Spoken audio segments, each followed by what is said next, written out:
The regime in Iran has long claimed to be the champion of the Palestinians. It insists the many billions of dollars it has spent creating, arming and funding proxies across the region are for their benefit. The Quds Force arm of the IRGC was founded after the revolution in 1979, Al-Quds being the Arabic word for Jerusalem, which is the site of the Al-Aqsa Mosque, the third holiest site in Islam.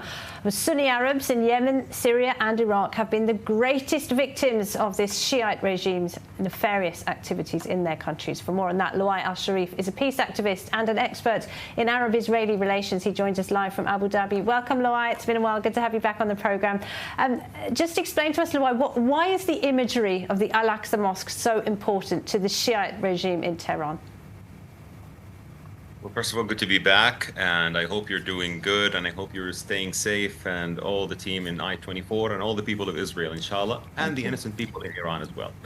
So I explained that many times, Laura. Honestly, the Aqsa Mosque or the Temple Mount has no significance in the Shiite faith. By the way, the top scholars of the Shiite faith, the 12 imams, none of them visited Jerusalem.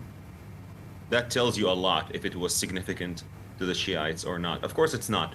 So, and I made so many posts about how many Shiites view that the mosques in Najaf or in Kufa are far more sacred than the one in Levant, all Levant, which includes Jerusalem. But of course, when the Iranian regime came to power, after the Islamic Revolution, and they wanted to export this revolution, they looked at the map and they saw a big deterrence exists in the region, which is Israel. So how to defeat Israel? We have to hop on the Palestinian cause, hijack it, make some slogans here and there in order to defeat this deterrence. This is why it's actually are very supportive of eradicating Israel.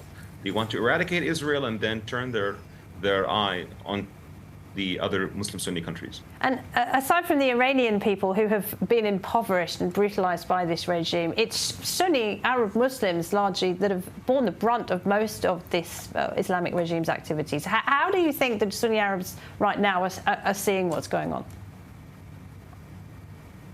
Well, I'll be very honest with you. The Sunni Arab, they look at the Iranian people as amazing people, great people. I do hope that when this war ends the right way, of course, that inshallah, two ancient people will make peace. The Persian people, the people of Persia, and the Jewish people. Don't forget, Laura, that there was one Persian king, solely called the Messiah of the Lord in the Bible, which was Cyrus. So I believe that inshallah things will eventually turn into the favor of peace between Iran and Israel, and I really wish that when we talk about escalations and de-escalations, everyone in the region is calling now, especially the official statements by the UAE, by Saudi, by Egypt, by all the Muslim and Arab nations, Sunni nations, they are calling for de-escalation, and I understand that, but the 60-day negotiation could have given Iran a chance, if they really wanted this not to happen, to sign a deal.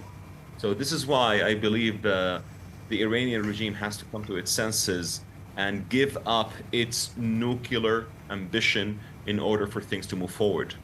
Do you think such a zealous regime, such a regime that is based on a very extreme interpretation of Islam, can back down from this? No, I don't think so.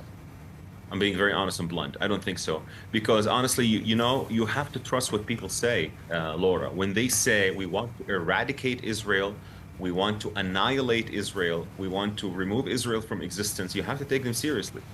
Unfortunately, they are not sending the right messages.